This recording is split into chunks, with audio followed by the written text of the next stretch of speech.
हरे कृष्णा। हम लोग कृष्णा बुक के लीला पुरुषोत्तम भगवान कृष्ण बुक के चैप्टर 45 को आज पढ़ना स्टार्ट कर रहे हैं, जिसका टाइटल है भगवान कृष्ण द्वारा अपने गुरु पुत्र की पुनः प्राप्ति। तो कॉन्टेक्स्ट समझ लीजिए, बात क्या है, इससे पहले वाले चैप्टर तक क्या हुआ। भगवान कृष्ण मथुरा आए हैं और बहुत सुंदर है। जब भगवान मथुरा आए हैं तो भगवान मथुरा आते हैं तो पहले एक धोबी से मिलते हैं। और धोबी जो था वो मतलब जो कंस राजा है उनके कपड़ों का धोबी था। तो भगवान को वहां पे दो तीन कपड़े पसंद आते हैं और भगवान उनसे वो कपड़े मांगते हैं, लेकिन वो भगवान को देता नहीं कि, और कहता जाओ यहाँ से, तुम्हें पता नहीं है राजा के कपड़े हैं ये वो। तो वो भगवान वहां से चले जाते हैं। और फिर उसका तो जो हुआ वो हुआ। उसके बाद फिर भगवान नहीं, भगवान उसको मार देते हैं वहीं पर और वहां से कपड़े छीन लेते हैं। और कपड़े पहन के फिर भगवान जाते हैं। फिर उनको दर्जी मिलता है एक। वो दर्जी भगवान को देख के उस वो बहुत बड़ा भक्त था, भगवान को देख के भगवान के उन कपड़ों से बहुत सुंदर वो बनाता है ड्रेस भगवान के लिए, आउटफिट्स। भगवान बहुत प्रसन्न होते हैं और कहते हैं इस जन्म में भी बहुत अच्छा भोगोगे और फिर आप मेरे धाम में वापस आओगे। फिर भगवान को एक माली मिलता है, सुदामा माली, जो भगवान के लिए बहुत सुंदर सुंदर तरीके के फूल लाता है, पुष्प लाता है। भगवान उनसे भी बहुत प्रसन्न होते हैं। भगवान कहते हैं ये नहीं है कि मुझे बहुत बड़ी चीज ही दिया जाए, जो अपनी कैपेसिटी के अकॉर्डिंग मुझे जितना देता है मैं उससे बहुत प्रसन्न होता हूँ। एक फूल से भी मैं बहुत प्रसन्न हो जाता हूँ, एक पत्र से भी मैं बहुत प्रसन्न हो जाता हूँ। अब ये नहीं है हमारे पास सॉरी, देने के लिए है, लेकिन स्टिल हम सोचे अरे भगवान तो फूल से पसंद हो जाते हैं ना, फूल से प्रसन्न हो जाते हैं ना, तो हम क्यों दे। That is wrong mentality. जितना है उतना सामर्थ्य जितना है उस हिसाब से भगवान को देना चाहिए, वरना भगवान तो एक जल से भी प्रसन्न हो जाते हैं। फिर उसके बाद भगवान को कुब्जा मिलती है, जो मतलब शरीर से बहुत प्रॉब्लम थी जिनको, लेकिन भगवान उनके पैर के ऊपर पैर रखते हैं और फिर ऐसे फेस करके खींच देते हैं। तो वो सीधी हो जाती हैं और बहुत रूपवती हो जाती है। भगवान को वो इनवाइट करती है अपने घर पर, लेकिन भगवान कहते हैं मैं वापस लौटूंगा तब आऊंगा। और उन्हें भी यही वरदान देते हैं कि आप भी जल्दी मेरे धाम को प्राप्त होंगे। उसके बाद नेक्स्ट डे भगवान कंस का वध कर देते हैं। कंस ने एक युद्ध आयोजन किया था धनुर्भंग करके। फिर कुबलिया पीड़ को मारा, चारुर मुष्टिक को मारा गया। उसके बाद कंस को भगवान ने मार दिया। अब कंस को मारने के बाद क्या हुआ, जो माता देवकी हैं और पिता वसुदेव जी हैं, उनके मन में ये भाव आ गया ये तो भगवान है। अब वो भगवान की स्तुति टाइप करने लगे कि ये तो भगवान है, ये तो कंस को तो भगवान तो इतना ज्यादा मतलब शक्तिशाली था, उसे तो कोई हरा ही नहीं सकता था। और ये भविष्यवाणी भी हुई थी कि, कि ये भी मतलब खबर थी आसपास कि विष्णु ही भगवान को कंस को मार सकते हैं। तो उन्हें लगा ये तो भगवान है भगवान है। अब भगवान सोच रहे हैं कि ये मुझे ऐसे भगवान भगवान समझते रहेंगे तो लीला हो गई। तो लीला हो गई ना। तो ये जो मेरे मम्मी पापा बने हैं, माता पिता बने हैं, तो ना तो उनको मातृत्व पितृत्व प्रेम प्रदान हो पाएगा, ना लीला आगे कंटिन्यू हो पाएगी। तो अब भगवान क्या कर रहे हैं वो देखना स्टार्ट करें। चलिए वन बाय वन पढ़ना स्टार्ट करिए अल्फाबेटिकली।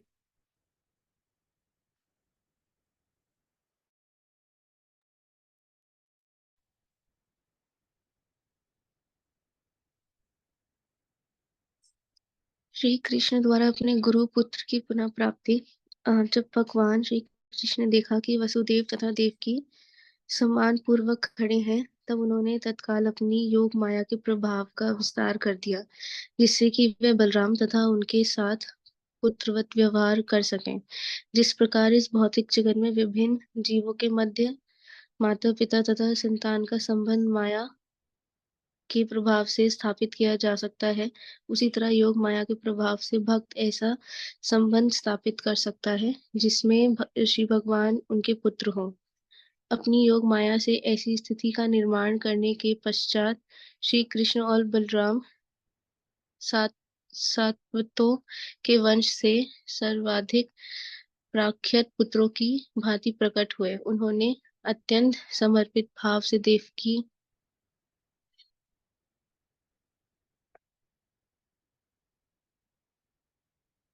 और वसुदेव जी को आदर पूर्वक संबोधित किया, हे पिता, हे माता, यद्यपि आपने सदैव हमारी रक्षा करने की चिंता की है, परंतु शिशु, बालक व किशोर रूप में हमें संतान के रूप में प्राप्त करने के आनंद से आप वंचित रहे हैं। परोक्ष रूप से श्री कृष्ण ने नंद महाराज के पितृत्व तथा यशोदा जी के मातृत्व को सर्वाधिक यशस्वी मानकर उनकी प्रशंसा की, क्योंकि यद्यपि श्री कृष्ण और श्री बलराम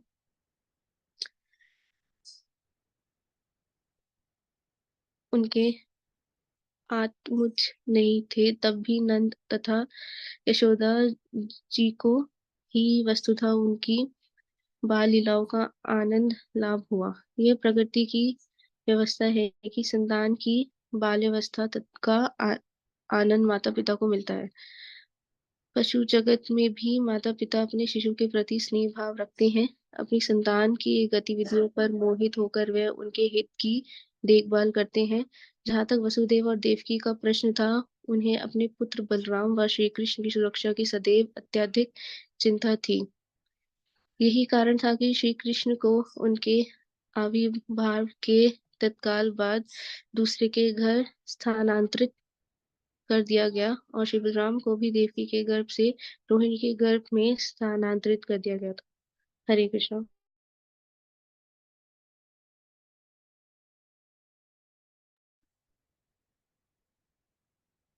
हाँ, आगे कंटिन्यू कीजिए।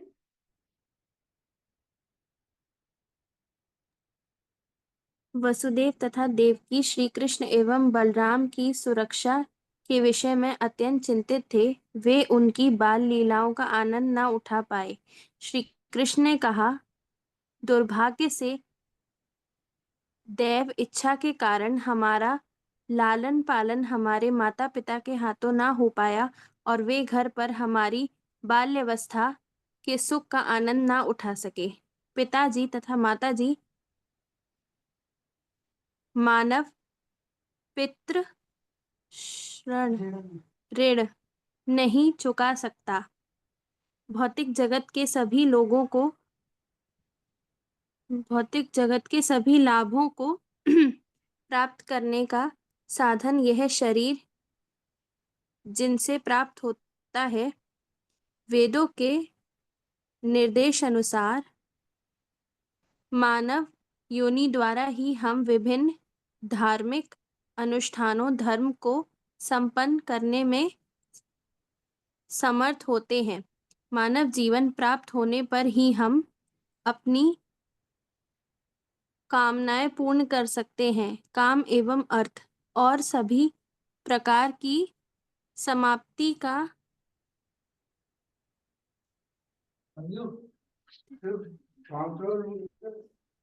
संचय भी कर सकते हैं और इस मानव तन में ही यह संभावना होती है कि हम भौतिक अस्तित्व से मुक्ति पा सके। मोक्ष माता पिता के सम्मिलित प्रयास से इस देह का उत्पादन होता है। प्रत्येक मानव को अपने माता पिता का अनुग्रहित होना चाहिए और उसे यह समझना चाहिए कि वह उनके ऋण से उत्तीर्ण नहीं हो सकता है। यदि युवा होने पर कोई पुत्र अपने कार्यों और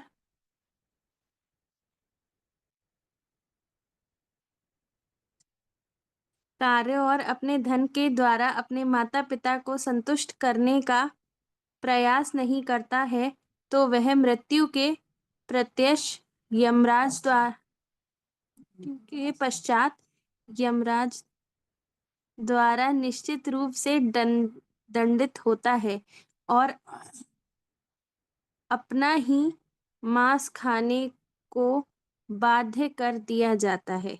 यदि कोई व्यक्ति वृद्ध माता पिता अपनी पवित्र पत्नी संतान गुरु ब्राह्मणों एवं अन्य आश्रितों का भरण पोषण करने और उनके सुरक्षा उनको सुरक्षा देने में सामर्थ्य होते हुए भी ऐसा नहीं करता है, तो जीवित रहते हुए भी वह मृत समझा जाता है।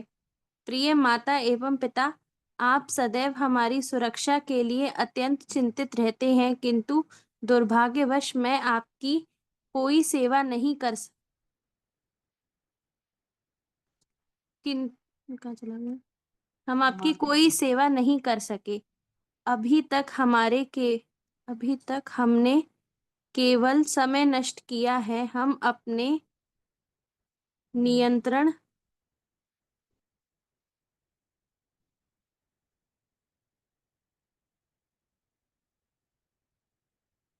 से बाहर के कारणों से आपकी सेवा नहीं कर सके। माता और पिताजी, कृपया हमारे पापों के लिए क्षमा प्रदान कीजिए। हरे कृष्णा।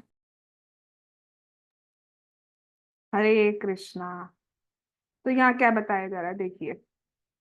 अब भगवान ने देखा कि ये जो माता पिता हैं उनके, ये तो अब भगवान भगवान समझ रहे हैं, स्तुतियां करने बैठ गए। अब जो उन्होंने वर मांगा था कि आप हमारे पुत्र बनिएगा, तो वो मतलब ऑल दो पुत्र रूप में प्राप्त हो गए हैं, लेकिन उनको भी तो एक पुत्र का सुख मिलना चाहिए ना। बचपन से ही जो देवकी जी थी और वसुदेव जी थे, उन्हें भगवान की बहुत चिंता रही है कि हमारा बच्चा सही रहे, सही से रहे, उसे कुछ हो ना हो, कंस उसे मार ना दे। तो बहुत चिंता में रहे, इसलिए अपना बच्चा पैदा होते ही गोकुल में ले गए वसुदेव जी। क्यों? क्योंकि उनकी सुरक्षा, उनकी चिंता थी उनको भगवान की। तो भगवान यहाँ पर फिर कह रहे हैं कि आ,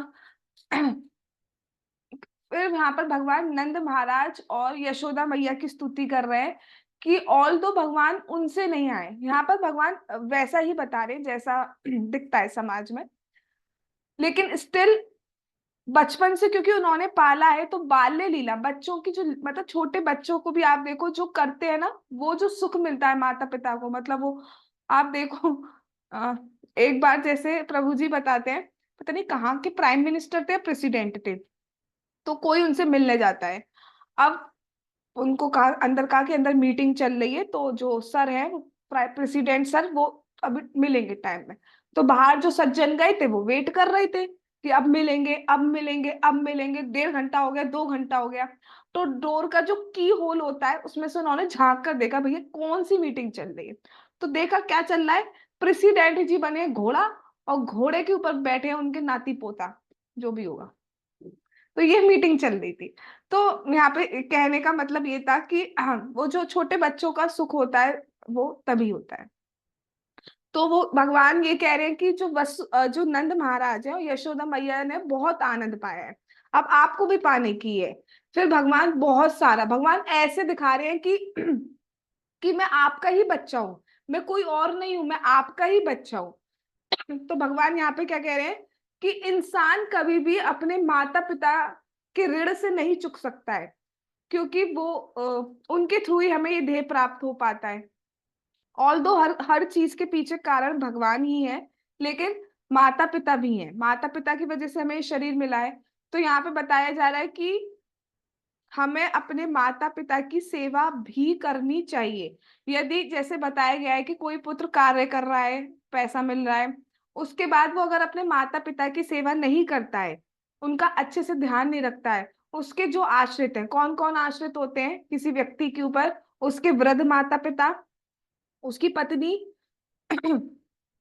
उसकी संतान, जब तक वो कमा नहीं रही तब तक तो होती है ही, गुरु, ब्राह्मण, और जो भी अन्य आश्रित है, उनका भरण पोषण और सुरक्षा करनी चाहिए। फिर बताया गया है कि जो भी अपने माता पिता को अपने धन आदि के द्वारा संतुष्ट नहीं करता है, तो वो एक बहुत बड़ा पाप है, और उसके लिए यमराज भी दंड देते हैं। और क्या दंड है कि वहां पर आपको खुद को ही खाना पड़ता है, खुद का मांस ही खाना पड़ता है। सोचो अब इससे ज्यादा कष्टमय क्या हो सकता है। इस जगत में हम देखते हैं लोग मांस खाते हैं तो दूसरों का खाते हैं, खुद का तो कोई नहीं खाता। वहां तो खुद का खाना पड़ेगा, सोचो क्या है। और आज की स्थिति देखो कि कितने ज्यादा अ, वृद्धाश्रम, ये सब खुल रहे हैं। ठीक है, जो भी हो जैसा भी हो, लेकिन ध्यान तो रखना पड़ेगा, ऋण से नहीं चुक सकते कभी। राइट। राइट। सबकी गर्दन अब भी नहीं हिल पा रही है। नहीं रखेंगे ध्यान। हाँ। ठीक है। उसके बाद भगवान क्या कह रहे हैं, फिर कह रहे हैं कि मतलब भगवान ये दिखा रहे हैं कि मैं आपका ही बच्चा हूँ। कह रहे हैं कि मैं आप हमारे माता पिता हैं, हम आपका ध्यान ही नहीं रख पाए। हम ना तो आपको वो जो बाल्यावस्था का सुख होता है, जो बाल्यावस्था का आनंद होता है, वो दे पाए हैं। तो हमने बहुत बड़ा पाप किया है। भगवान से कोई पाप नहीं होता है, भगवान ने कोई पाप नहीं किया है, लेकिन भगवान ऐसा ऐसे वर्ड्स बोलते हैं ना जिसके थ्रू सामने वाला मोहित हो जाता है। तो अभी तक वो भगवान भगवान समझ लेते, अब भगवान ने जब इस तरीके के वर्ड्स बोले तो वो दोबारा मोहित होगा और वो समझ लगे ये तो मेरा बच्चा है, ये तो मुझ पे आश्रित है, छोटा बच्चा है, भगवान है ही कितने बड़े अभी, तो ये तो हमारा बच्चा है। तो वो जो सोच रहे थे, देखो, जो बद आत्मा होती है, जो कंडीशन सोल होते हैं, लाइक अस, जो हम लोग हैं, हम पे कार्य करती है महामाया। वो क्या करती है, हमें बुला देती है कि हम भगवान के कौन है, और हम अपने आप को स्वतंत्र मानने लगते हैं। जो भक्त होते हैं, जो भगवान की लीला में सहायक होते हैं, जो भगवान के पार्षद होते हैं, उन पे महामाया कार्य नहीं करती है, उन पे कार्य करती है योग माया। वो भगवान की प्रसन्नता के कारण भूल जाते हैं कि भगवान भगवान है। Getting my point. हम इसलिए नहीं भूलते कि भगवान को प्रसन्न करने के लिए हम तो स्वतंत्र बनना चाहते हैं, तो हम पे वार करती है महामाया। लेकिन जो भगवान के भक्त होते हैं उन पे, जो भगवान की लीला में सहायक है, उन पे योग माया कार्य करती है, क्योंकि अगर उन्हें याद रहेगा कि ये भगवान है तो लीला संपन्न हो ही नहीं पाई। राइट। उसके बाद क्या हुआ, पढ़िए।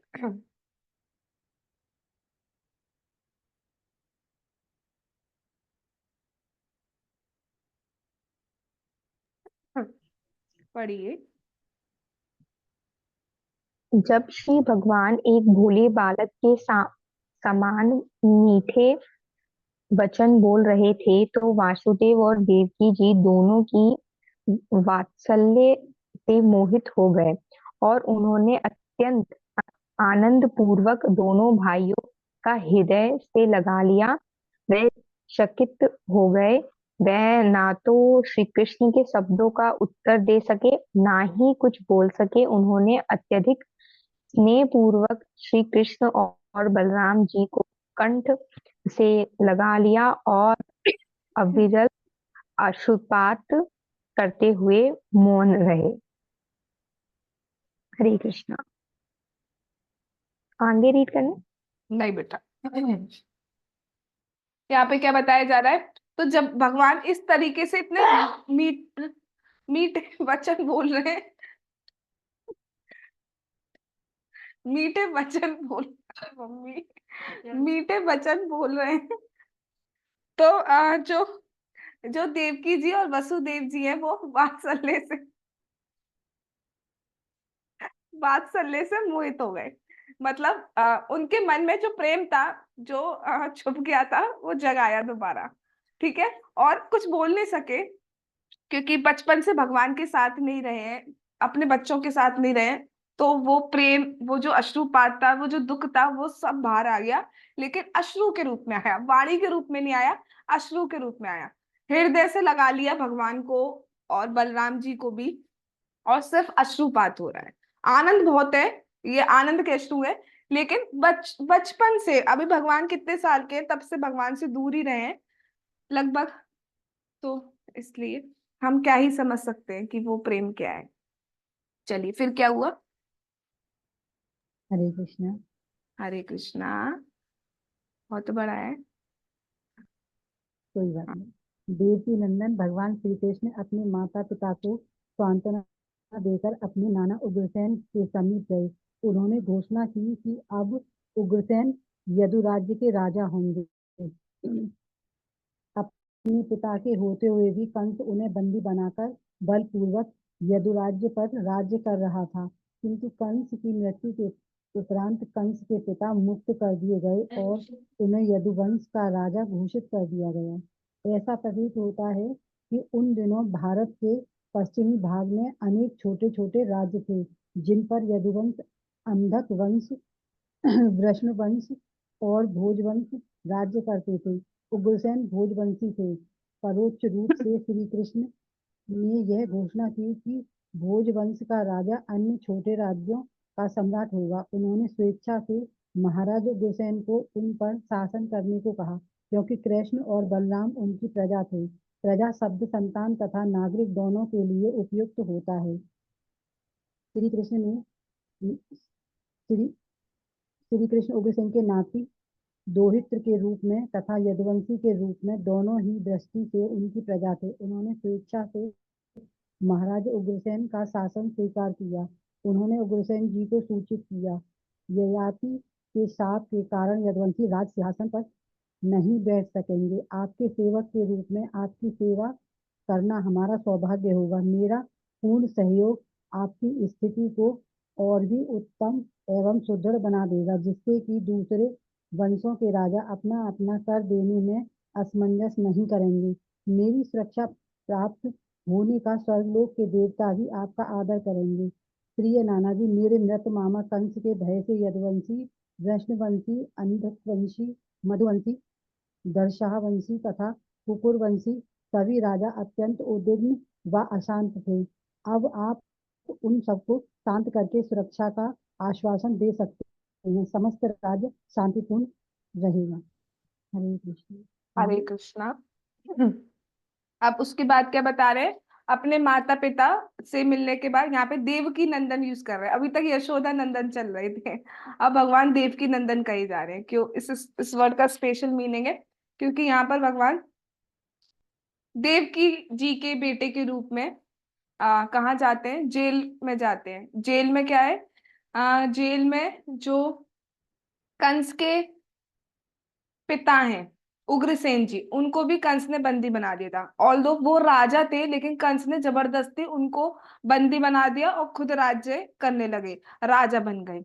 तो अब भगवान जाते हैं, उनको मुक्त कराते हैं और उनको वापस से राजा बनाते हैं। भगवान चाहते तो खुद भी राजा बन सकते थे, लेकिन भगवान का आप देख रहे हो डिसीजन क्या होते हैं, एक एक डिसीजन बिल्कुल सही। अब सही तो हो गई, मतलब किसी का भी सम्मान जरा सा भी चूकते नहीं है भगवान। जिसको जितना सम्मान मिलना चाहिए एग्जैक्ट देते हैं भगवान। तो उनको मुक्त कराया और उनको राजा बनाया भगवान ने, और खुद मंत्री की तरह खड़े रहते थे भगवान। उग्रसेन जैसे, क्योंकि राजा है सिंहासन पर बैठते थे, तो सिंहासन के पास जो दूसरी सीट्स होती हैं वो उनके लिए होती है, मंत्री वगैरह के लिए। तो भगवान वहां बैठते थे, खड़े भी रहते थे। लेकिन राजा किसको बनाया भगवान ने? उग्रसेन जी को। उसके बाद क्या हुआ, पढ़िए।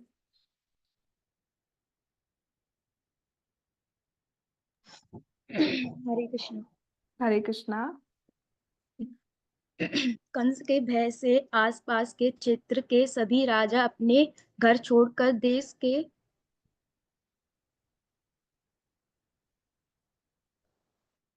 के दूरवर्ती भागों से रह रहे थे। अब कंस की मृत्यु और अग्रसेन के राजा के रूप में पुनः प्रतिष्ठित प्रतिष्ठित होने के उपरांत उन पड़ोसी राजाओं को सभी प्रकार का सम्मान तथा आसन आसन आसन दिया गया। तब वे अपने अपने घर लौट आए। इस श्रेष्ठ राजनीतिक व्यवस्था के पश्चात श्री कृष्ण तथा बलराम जी की बलशाली भुजाओं द्वारा सुरक्षित मथुरा के नागरिक मथुरा में निवास करने के लिए प्रसन्न हुए। श्री कृष्ण तथा बलराम जी की उपस्थिति में एक उत्तम शासन के होने से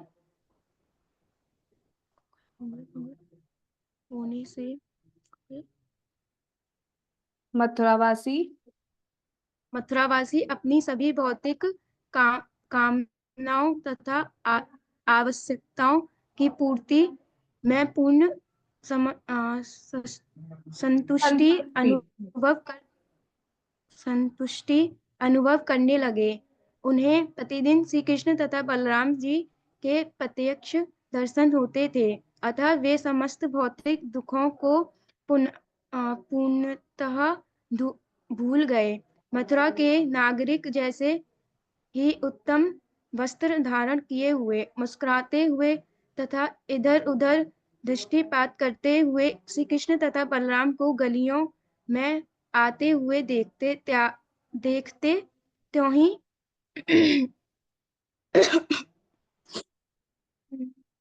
हो गया त्यों ही उनके हृदय मुकुंद के साकार दर्शन मात्र से आनंदपूर्ण हो जाते थे। मुकुंद का अर्थ है वह जो मुक्ति तथा दिव्य आनंद दे सके। श्री कृष्ण की उपस्थिति ने ऐसी सफलदायक सफल स्फूर्ति सफलदायक स्फूर्तिदायक औषधि का कार्य किया कि उनके मुखारविंद के नियमित दर्शन से न केवल मथुरा की युवा पीढ़ी अपितु वयोवृद्ध भी यौवन की शक्ति तथा बल से पूर्णतः अनुप्राणित हो गए। हरे कृष्ण। हरे कृष्णा। तो यहाँ पे क्या बताया जा रहा है कि स्टार्टिंग में हमने पढ़ा था कि जब कंस ने बहुत ज्यादा अत्याचार करना स्टार्ट कर दिया था, तो यदुवंश के लोग, बहुत सारे जो लोग थे वो छोड़ छोड़ के कंदराओं में गुफ गए, चले गए थे, दूसरे दूसरे राज्यों में चले गए थे। अब क्योंकि उग्रसेन जी राजा बन गए थे और बहुत शांति का, समृद्धि का राज्य हो गया था, कोई भी अत्याचार कुछ भी ऐसा नहीं रहा था, तो जो जो लोग वापस चले गए थे, जो लोग चले गए थे वो वापस से आ गए थे। अब क्या हुआ, अब भगवान वहां पर घूमते हैं, गलियों में घूमते हैं मथुरा की, बहुत सुंदर वेश में। अब भगवान पहले तो ग्वाले रूप में, अब भगवान राजसी ठाट बाट राजकुमार के रूप में भगवान घूमते हैं। तो वृंदावन का वृंदावन मथुरा वासी, मथुरा का कोई भी उन्हें देखता है तो वो बहुत प्रसन्न होता है। भगवान इतने सुंदर लग रहे हैं कि मतलब जो भी दुख उन्होंने, दुख मिला मतलब जो भी अत्याचार हुआ उन्हें, वो सब भूल जाते हैं, पूरे दिन की थकान भूल जाते हैं जब भगवान कृष्ण और बलराम का वो दर्शन करते हैं। इतने सुंदर है। और और भगवान इतने समृद्धशाली, भगवान इतने बलशाली है कि उन्हें कोई भी डर नहीं है कि अगर कोई शत्रु अब आक्रमण भी करेगा तो कृष्ण बलराम है ना, तो उन्हें कोई भी डर नहीं, शांति का जीवन सुकून का वो सिचुएशन है। जो बूढ़े लोग हैं जिन पे शक्ति नहीं है, लेकिन भगवान को देख के उनकी शक्ति वापस लौट आती है। फिर आगे क्या हुआ?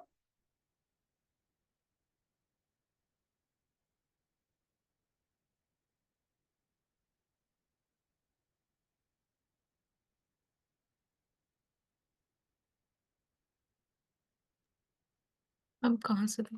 क्योंकि हाँ, सॉरी। हरे कृष्णा। क्योंकि श्री कृष्ण और बलराम मथुरा में थे, अतः माता यशोदा तथा नंद महाराज भी वहीं रह रहे थे। किंतु कुछ काल पश्चात उन्होंने उन्होंने उन्होंने वृंदावन लौटने की इच्छा प्रकट की। श्री कृष्ण और बलराम ने उनके समक्ष जाकर उनका अत्यंत भावपूर्ण व प्रेम पूर्ण आलिंगन किया। तदु तदुपरांत दोनों ने कहा, हे पिता व माता, यद्यपि हम जन्म से वासुदेव एवं देवकी जी के पुत्र हैं, किंतु हमारे सच्चे माता पिता आप ही रहे हैं। क्योंकि हमारे जन्म तथा बाल अवस्था से ही आपने अत्यंत स्नेह तथा प्रेम पूर्वक हमारा पालन किया है। स्वयं की संतान को कोई जितना स्नेह और प्रेम दे सकता है, उससे कहीं अधिक प्रेम आपने हमें दिया है। आप वस्तुतः हमारे माता पिता हैं, क्योंकि आपने हमारे पालन पोषण उस समय अपनी संतान की भांति किया जब हम अनाथों जैसे थे। कुछ विशेष कारणों वश हमारे माता पिता ने हमारा त्याग कर दिया था और आपने हमारी रक्षा की। प्रिय माता तथा पिताजी, हमें ज्ञात है कि हमें यहाँ यह यहाँ छोड़कर वृंदावन लौटने में आपको आपको वियोग के दुख का अनुभव होगा, किंतु आप निश्चिंत रहिए, हम वृंदावन लौट आएंगे। आपने अपने जन्मदाता माता पिता वासुदेव जी तथा देवकी जी को अपने नाना उग्रसेन जी को तथा अन्य संबंधियों व परिवार के सदस्यों को थोड़ा सुख संतोष देने के उपरांत हम अवश्य ही वृंदावन लौट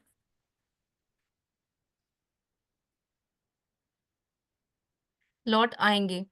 श्री कृष्ण तथा बलराम ने मधुर वचनों से तथा विभिन्न प्रकार के वस्त्राभूषणों और पीतल के उत्तम प- पत्रादि उपहार में देकर नंद तथा यशोदा जी को संतुष्ट कर दिया।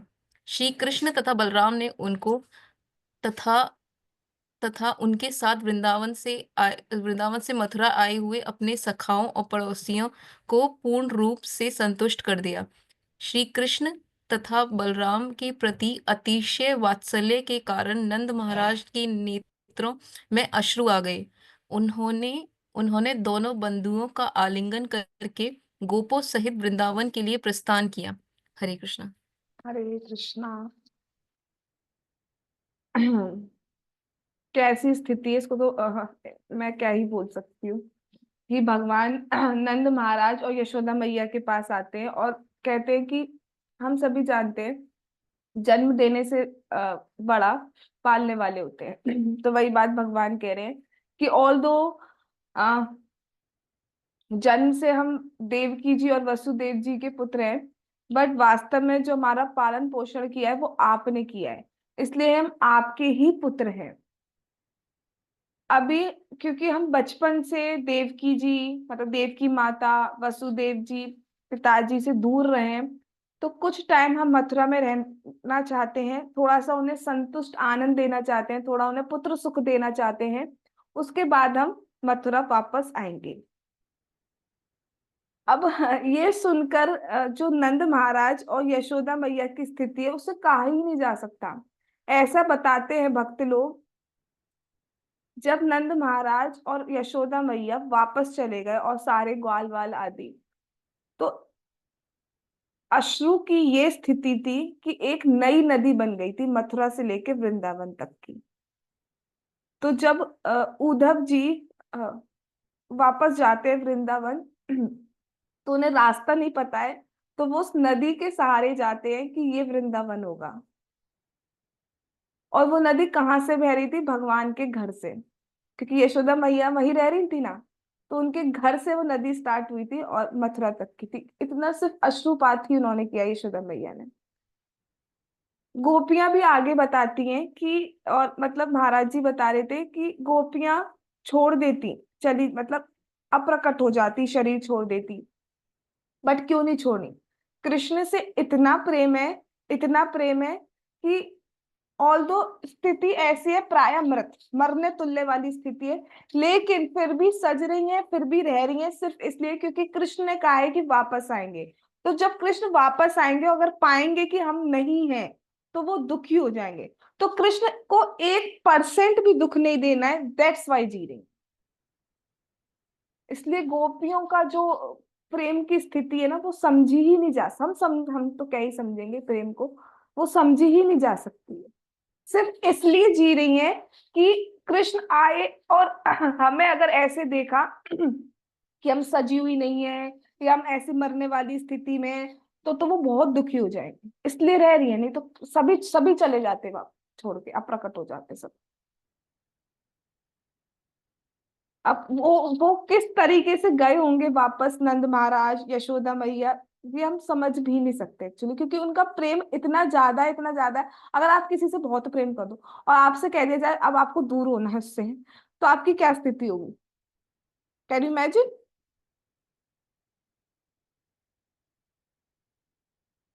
वो जो प्रेम है वो कुछ भी नहीं है जितना नंद महाराज यशोदा मैया जो ग्वालों का मतलब भगवान से प्रेम है, वो कुछ भी नहीं है उसका।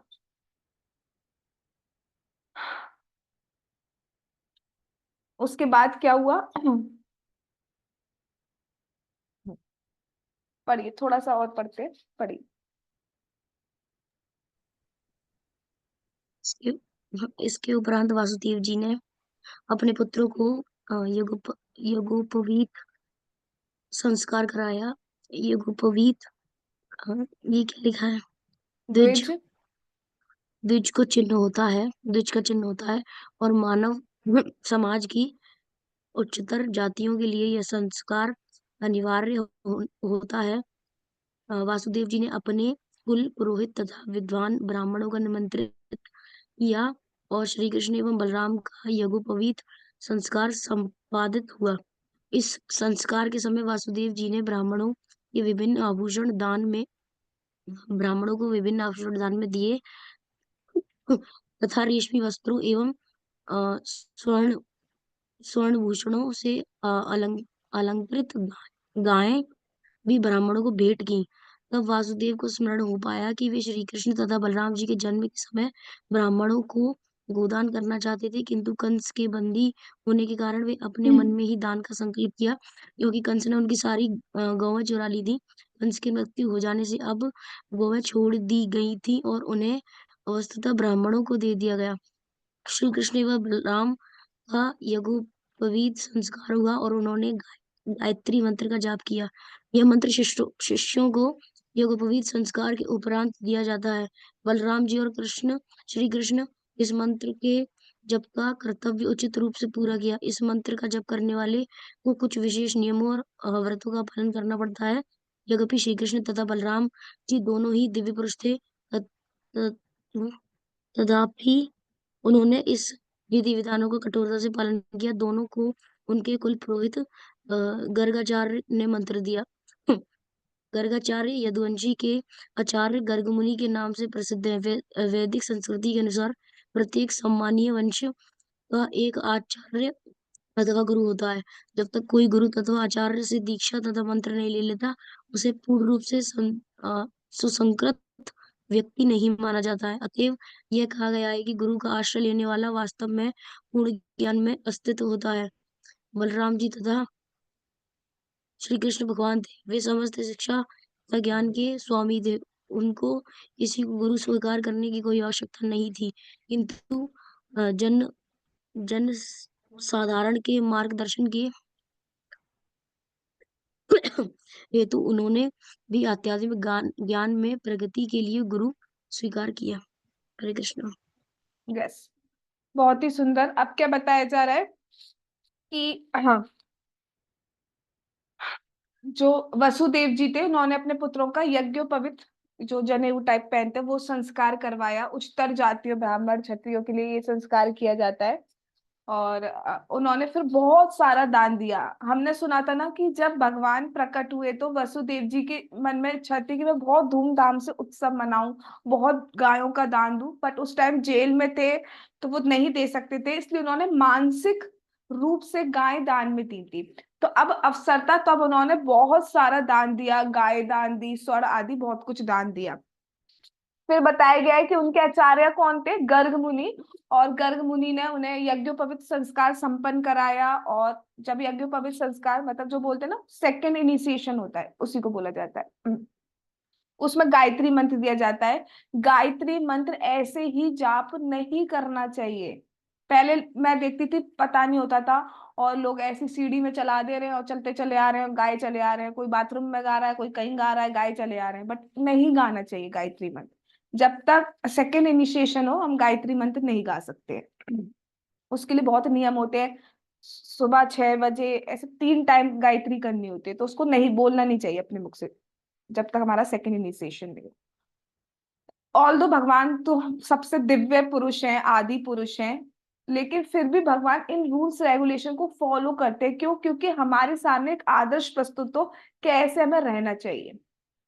जैसे कि भगवत गीता में कहा है, यद यद आचरति श्रेष्ठा तत्त पुरुषो जना, इस करके श्लोक है कि जो बड़े लोग आचरण करते हैं वैसा ही आचरण जो उनके नीचे के लोग होते हैं वो फॉलो करते हैं। तो अगर भगवान नहीं करेंगे तो सब कहते हैं वो भी तो नहीं कर रहे थे, वो भी तो नहीं कर रहे थे, हम नहीं कर रहे, राइट। तो इसलिए भगवान आचरण एक आदर्श एक आइडियल बताते हैं। जैसे भगवान राम बताते हैं ना कैसे पत्नी व्रता, एक पत्नी व्रत वाला जो होता है वो कैसे रखना चाहिए, कैसे मर्यादा में रहना चाहिए, ऐसे भगवान कृष्ण बताते हैं। तो वही बात बताई जा रही है, एक आदर्श प्रस्तुत किया। भगवान को किसी गुरु की आवश्यकता नहीं है, ही नोज एवरीथिंग। जो गुरु जानते हैं वो भी भगवान से ही जानते हैं, लेकिन एक आदर्श स्थापित करने के लिए कि हर एक का एक गुरु जरूर होना चाहिए और जिनसे हम फिर दीक्षा भी ले सकें, जो हमें सही गाइड कर सके, ठीक है, सो दैट हम भक्ति के मार्ग पर आगे चल सके और भगवान कृष्ण तक पहुंच सके। तो भगवान को ऑल दो गुरु की जरूरत नहीं थी, लेकिन भगवान भी अब गुरु के पास जाएंगे, कि सबको गुरु स्वीकार करना होता है। हम सोचे कि भाई हम इंडिपेंडेंट डिसीजन ले सकते हैं, तो सॉरी, वी कांट, हम नहीं ले सकते।